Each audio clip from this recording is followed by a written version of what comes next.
Hola a todos, ¿qué tal? Esperando que estén muy bien, vamos a ver en este video epilepsia. Debemos recordar que el sistema nervioso funciona en base a descargas eléctricas que van de un lugar al otro para activar diversas zonas de la corteza. En la epilepsia o realmente en las convulsiones se activan varias áreas al mismo tiempo por una descarga eléctrica que no se puede controlar a breves rasgos. Esto se manifiesta clínicamente con las convulsiones que todos hemos visto en alguna película, en alguna serie de televisión. Paciente cae al suelo, comienza a mover todo su cuerpo de manera esporádica, paroxística, es muy llamativa, alarma bastante a las personas que la ven y todos los aspectos fundamentales de este síndrome los vamos a ver en este video, así que comencemos. Primero tenemos que entender algunas definiciones. Una crisis epiléptica, lo que formalmente entendemos como convulsiones, es este fenómeno paroxístico que se origina por una actividad anormal, excesiva, sincrónica del sistema nervioso que termina expandiendo este fenómeno eléctrico por toda la corteza cerebral y activando varias zonas del cerebro al mismo tiempo y que se puede manifestar de diferentes formas. Ya vamos a ver en la clasificación que no todas las convulsiones son como las hemos visto en las películas, sino hay varios tipos que ya los vamos a ver más adelante. Se calcula que hasta un 5 a 10% de la población va a presentar en algún momento de su vida una crisis epiléptica. Y esto puede ser por diversas causas, como sustancias tóxicas, hipoglucemia, puede ser por crisis febriles en los niños. Esto puede ser una sola vez y a esto le vamos a llamar crisis epiléptica. No es lo mismo que epilepsia. Epilepsia es cuando ya tienes una repetición crónica de crisis epilépticas. Esto quiere decir que ya existe un proceso crónico y el paciente va a seguir presentando crisis epilépticas. La epilepsia se calcula que le afecta a un 0,3 a 0,5% de la población y es por un daño ya irreversible. Ahora, ¿cuáles son las causas más frecuentes de crisis epilépticas? Debemos saber que estas, su frecuencia varía con la edad, así que yo te hice este cuadro para que veamos edad por edad. En el recién nacido la causa más frecuente es la encefalopatía hipóxico-isquémica, es decir, que no le llega oxígeno al cerebro del bebé. En el lactante y el niño pequeño son las crisis febriles, esto es lo que conocemos como las crisis convulsivas que ocurren en los niños cuando tienen una fiebre muy elevada o que tuvo un ascenso de temperatura muy brusco. Los niños convulsionan, pero esto no tiene una repercusión a largo plazo. En el niño y el adolescente los síndromes genéticos, es decir, que ya tienen una predisposición desde nacimiento a presentar epilepsia en esta edad. Tenemos después en el adulto joven, el menor de 35 años, la causa más frecuente es trauma de cráneo, que obviamente va a generar un daño cerebral. En el adulto medio la causa más frecuente son los tumores cerebrales y en el adulto mayor el evento cerebrovascular. Ahora, ¿por qué ocurren las crisis epilépticas? Para responder esta pregunta tenemos que saber cómo funciona la neurona normalmente. Cuando la neurona no está trabajando, cuando está inactiva, tiene un potencial de reposo, es decir, que la membrana celular mantiene una diferencia de cargas que hace que dentro de la célula sea negativo y afuera sea positivo. Esto es posible gracias a la bomba de sodio-potasio, que expulsa 3 sodios hacia afuera y 2 potasios. Esto hace que afuera haya bastante sodio y adentro haya bastante potasio. Esta diferencia de carga se le conoce como hiperpolarización.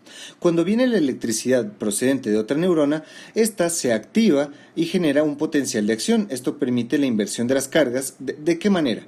Lo que hace es desactivar la bomba de sodio-potasio, haciendo que haya una tendencia para que el sodio entre de nuevo y el potasio salga. Ahora, como vimos, si entran 3 sodios y salen 2 potasios, entra más cargas positivas de las que salen, haciendo que la neurona por dentro se vuelva positiva y afuera se vuelva negativa. Esta inversión de las cargas se conoce como despolarización.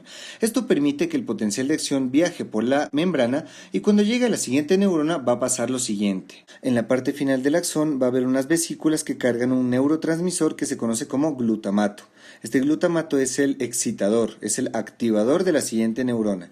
Se libera en la brecha sináptica, activa a la neurona postsináptica mediante los receptores NMDA y AMPA y esto permite la apertura de 2 canales, el canal de sodio y el canal de calcio. Cuando ingresa el sodio e ingresa el calcio, que son positivos, hacen que la neurona de lo que era negativa se vuelva positiva y esto activa el potencial de acción. Este potencial de acción permite que se continúe hacia la siguiente neurona y hacia la siguiente y hacia la siguiente. Ahora, así como existe un sistema excitatorio, también existe un sistema inhibitorio que es el sistema del GABA. Este neurotransmisor, que es el ácido gamma aminobutírico, es el antagonista del glutamato, es el inhibitorio. ¿Y cómo lo hace? Son neuronas que están localizadas después de la brecha sináptica y que liberan este neurotransmisor que activa el receptor GABA-A y permite la apertura de los canales de cloro. Si se abren los canales de cloro, el cloro entra y el cloro es negativo. Entonces, si es negativo, mantiene a esta neurona negativa y por consiguiente no se activa y permanece en reposo. Este equilibrio de estos dos neurotransmisores es el que permite que el cerebro funcione de una manera ordenada y sistemática. Entonces, te lo voy a mostrar en un gráfico. Imagínate que hay un potencial de acción que tiene que viajar de un lugar del cerebro hasta acá. Solo esto debe recorrer, no debe irse a ningún otro lado, solo esto. Las neuronas GABA permiten formar un rectángulo, digamos una delimitante que es la región circundante de inhibición. Esto permite o le obliga al potencial de acción a limitarse solamente a lo que tiene que cumplir.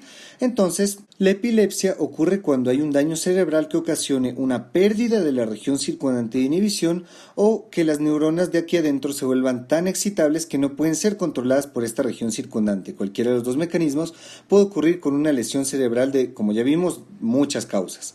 No importa la causa que sea, pero cuando se daña una parte circunscrita del cerebro, que es la que ocasiona las descargas incontrolables, eso se conoce como el foco epileptógeno. Sí, y la formación del mismo se conoce como epileptogénesis. Este tejido de aquí es el que va a iniciar con las descargas que se riegan por todo el cerebro. Su localización es de vital importancia, ya que primero nos ayuda a determinar cuál será la primera manifestación clínica. Si es que el foco está en el lóbulo frontal, en la parte que mueve el brazo, entonces el paciente va a empezar su crisis con un movimiento del brazo. Si es que está en la parte temporal, en la parte del olfato, el paciente va a presentar un olor extraño antes de que se desencadene el resto de la crisis. Entonces, si es que nosotros encontramos el foco epileptógeno y este puede ser operable, podemos curar la epilepsia, lo cual no ocurre con los que son inoperables. También existen otros tipos de crisis epiléptica donde no encontramos el foco o la crisis es generalizada, es decir, se activa en ambos hemisferios al mismo tiempo. Y bueno, ahora que ya sabemos cómo funciona, vamos a ver cómo se manifiesta clínicamente. Tenemos que las crisis epilépticas las podemos clasificar en focales y generalizadas. Focales son todas aquellas que tienen un foco epileptógeno identificable y las generalizadas son las que aparecen en ambos hemisferios al mismo tiempo. Las crisis focales a su vez se pueden clasificar entre simples y complejas. ¿Qué las diferencia? Las complejas son aquellas donde hay pérdida de la conciencia y amnesia del episodio. El paciente no sabe qué pasó y tampoco lo recuerda. En las simples, el paciente es el espectador de primera fila para ver cómo su brazo está moviéndose y eso es bastante bueno para la historia clínica porque él nos puede detallar lo que acaba de pasar. La manifestación clínica de una crisis focal depende del área del cerebro donde esté el foco. Entonces, si es que está en el área precentral del lóbulo frontal, van a ser crisis motoras. Es decir, el paciente va a tener un movimiento involuntario de la parte del cuerpo correspondiente con el homúnculo de Penfield que esté afectada. Si aquí está el foco epileptógeno, pues el paciente tendrá un movimiento involuntario de la mano y así sucesivamente. Las crisis sensitivas, en cambio, dependen del área del cerebro que se afecte. Si es que el área es occipital, se va a ver afectada la vista. Si es lóbulo temporal, puede ser el oído o el olfato. Oído en la parte superior, olfato en la parte inferior. Y tacto y gusto en el lóbulo parietal. También existen las crisis psíquicas. Estas crisis psíquicas, que pueden ser trastornos cognitivos o alteraciones de pensamiento forzado, pueden también ser afectaciones afectivas, como por ejemplo los pacientes que comienzan a reírse incontroladamente, esa es la crisis gelástica, o que tienen crisis de angustia, de pánico, eso también es un tipo de crisis epiléptica. Y tenemos finalmente las autonómicas, donde se activa los movimientos automáticos como masticación, chupeteo, son movimientos involuntarios del sistema autónomo. Luego tenemos las generalizadas, como les dije antes, ambos hemisferios se activan al mismo tiempo, pero también puede ocurrir que una focal se vuelva generalizada porque se disemina. Eso se conoce como una crisis focal con generalización secundaria. Pero bueno, la generalizada se puede dividir en convulsivas y no convulsivas. Las convulsivas afectan a todo el cuerpo, son de predominancia motora y se clasifican en las siguientes. Tenemos primero la crisis tónica, en la que el paciente tiene una contracción de todos los músculos al mismo tiempo. La crisis clónica, que es cuando el paciente tiene movimientos oscilatorios de contracción, relajación. Y luego tenemos esta que es la más frecuente, la que todos hemos visto en alguna película, en alguna serie, que es la tónico-clónica. Esta me voy a salir un ratito del cuadro de clasificación para explicarla mejor. La crisis tónico-clónica puede ser de aparición brusca o puede dar un aviso. Cuando da un aviso, esto se conoce como fase fase prodrómica, es decir, el paciente tiene alguna sensación, algún olfato diferente, algún movimiento que ya le avisa que va a venir una crisis tónico-clónica. Luego puede haber una fase de aura, y esto solo ocurre en las crisis focales que se hacen generalizadas, que es cuando empieza con una crisis focal, digamos un movimiento del brazo, y luego se disemina por todo el cuerpo. Ese movimiento del brazo sería el aura. Esto te avisa que ya se va a diseminar por todo el cerebro. Y de aquí ya puede empezar como tal la crisis tónico-clónica, que tiene 3 fases. Primero viene una fase tónica que dura de 5 a 10 segundos y que se caracteriza por la activación, es decir, aquí predomina el glutamato, hay la activación de todos los músculos. Como todos se contraen al mismo tiempo, el paciente pierde el equilibrio y cae al suelo, ¿verdad? Esto es lo primero que pasa. A veces la contracción de los músculos respiratorios puede ser tan brusca que el paciente grita antes de caer al suelo, y esto se conoce como el grito ictal. Esto también, en esta fase tónica, se activa o se aumenta el tono del sistema simpático. Esto se va a manifestar como un aumento de la presión arterial, aumento de la frecuencia cardíaca, también puede haber midriasis, ¿sí? Como el paciente no puede respirar durante esta fase tónica, puede generar un poco de cianosis que se puede ver de predominio central, y después de la fase tónica viene la fase clónica. En esta fase se activa el sistema inhibitorio GABA, que comienza a pelear con el sistema de glutamato, y aquí va a haber una pelea de contracción-relajación, contracción-relajación. Esto es lo que nosotros evidenciamos en el paciente que está temblando, que se está sacudiendo con bastante violencia.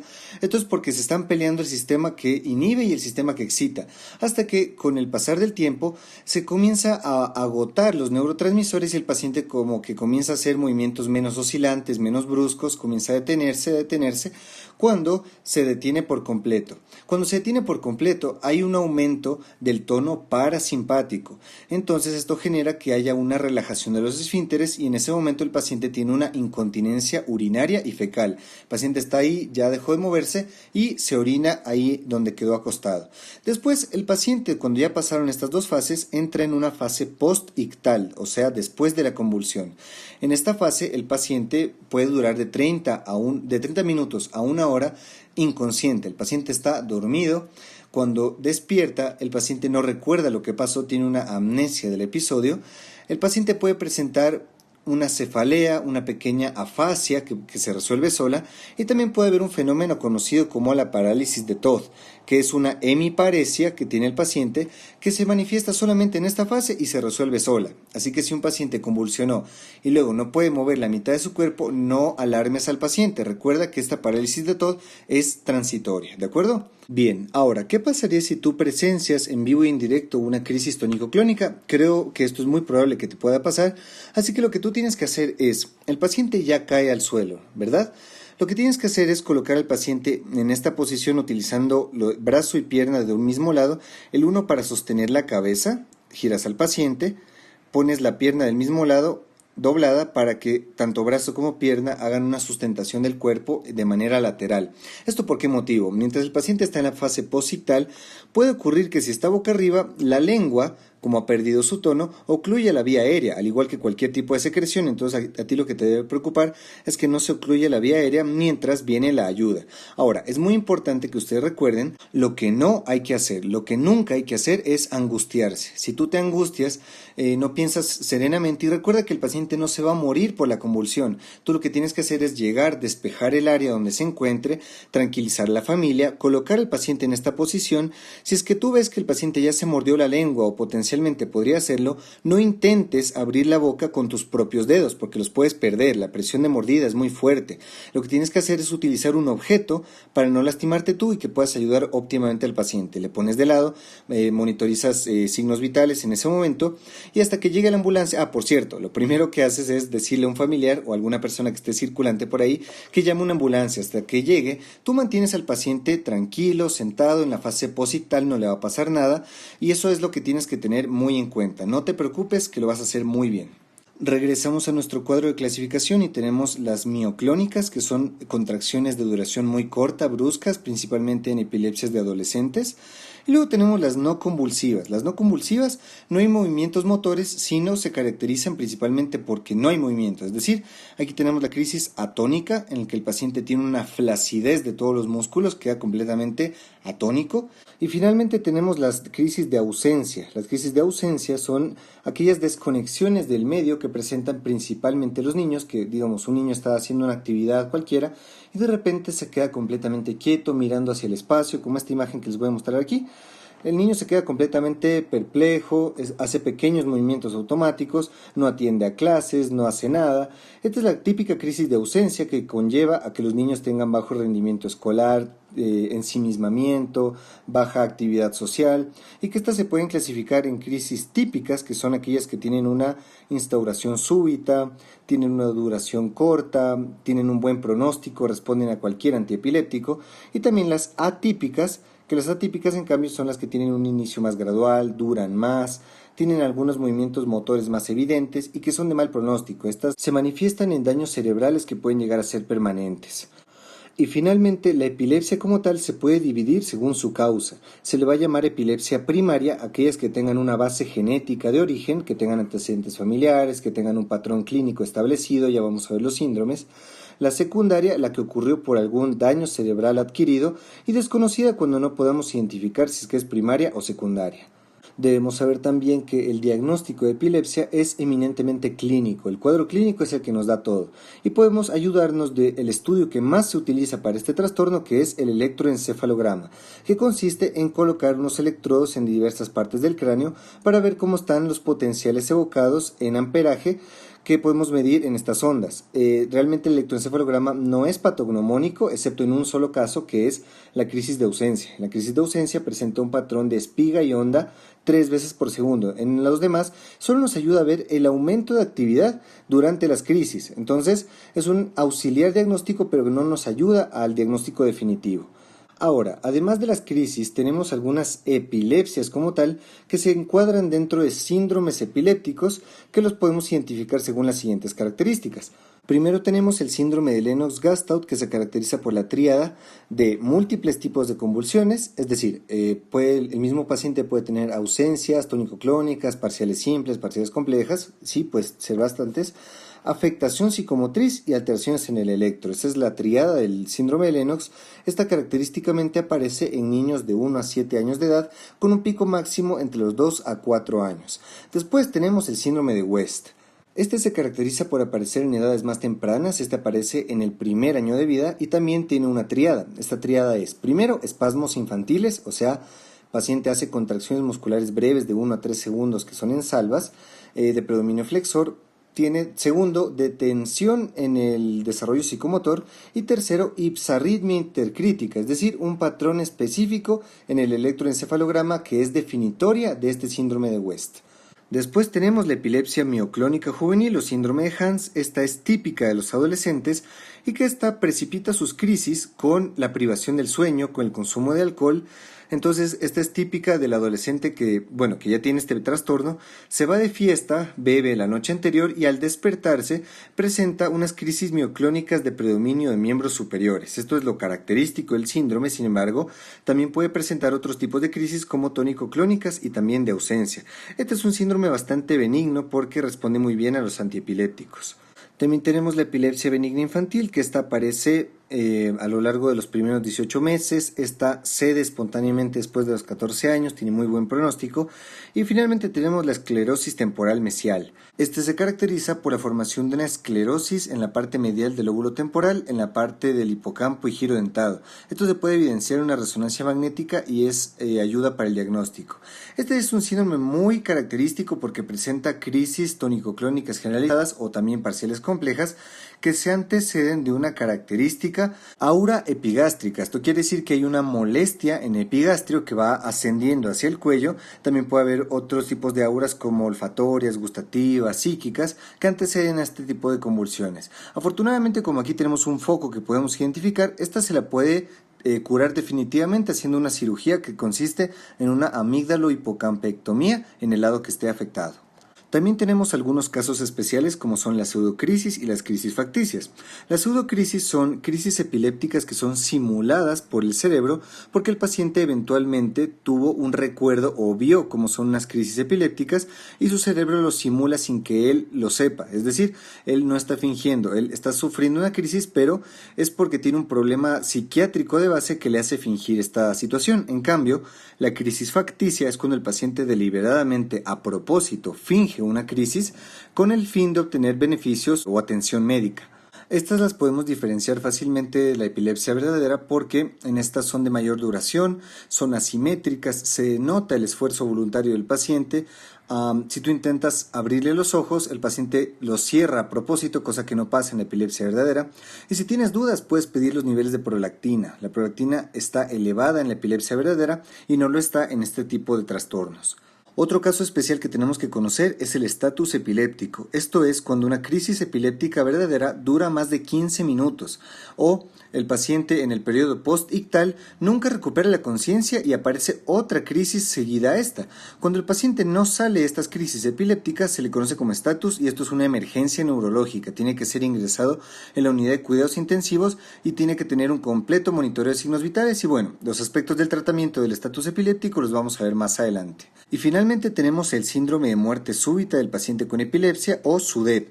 Normalmente la crisis epiléptica no supone una causa de muerte salvo que el paciente se haya encontrado en una situación de riesgo, como manejar un automóvil o que estuviera cocinando y haya provocado un incendio, pero normalmente no lo son.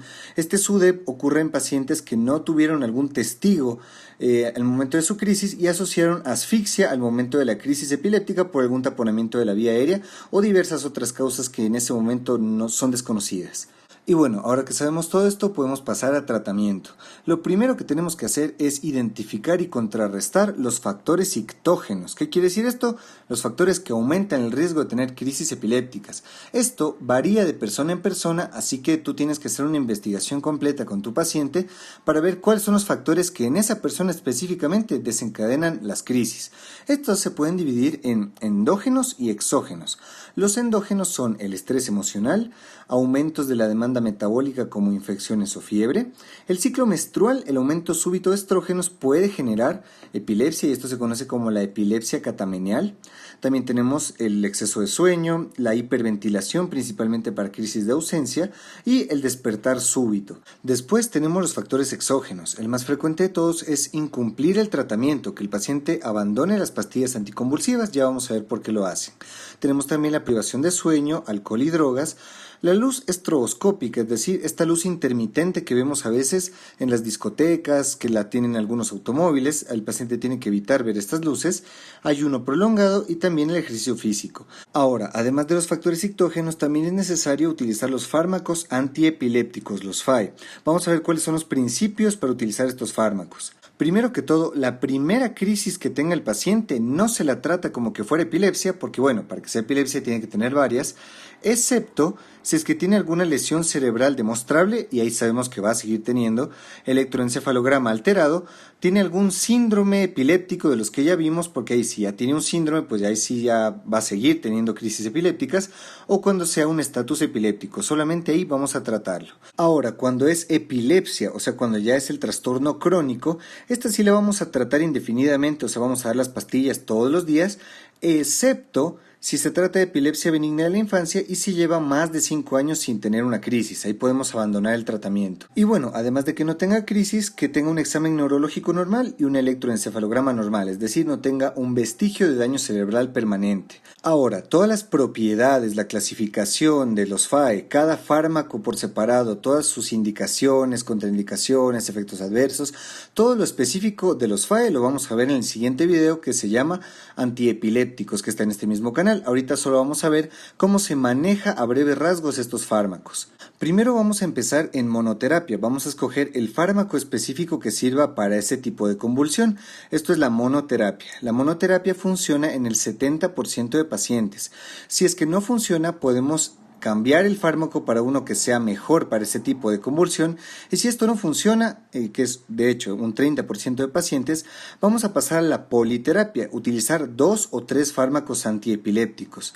Esto va a solucionar el 15% de casos, o sea, aquí ya tenemos un 85% de pacientes, y los otros 15 que no se puede, que son refractarios al tratamiento farmacológico, vamos a evaluar la posibilidad de cirugía, es decir, que el paciente tenga un foco epileptógeno demostrable, o sea, sepamos dónde está, y que éste sea accesible quirúrgicamente. Esto pasa en un 5% de casos refractarios, dejando finalmente un 10% que son totalmente refractarios al tratamiento, que hasta la investigación del día de hoy no sabemos cómo solucionar estas llamadas epilepsias intratables.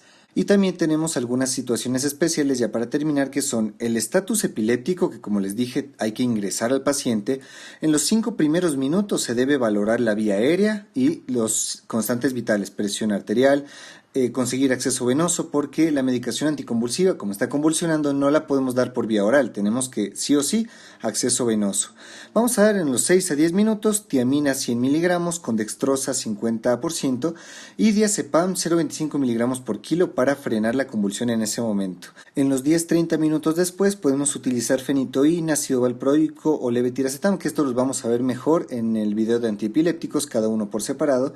En los 30 a 60 minutos usamos agentes sedantes como midazolam, propofol o tiopental, que es un barbitúrico, y pasada la hora vamos a dejar un goteo continuo del fármaco, y si es que nada de esto funciona, si es que continúa el paciente, vamos a recurrir a medidas más extremas de neuroprotección como la hipotermia, dieta cetogénica, cirugía, drenaje líquido-cefalorraquídeo, entre otras.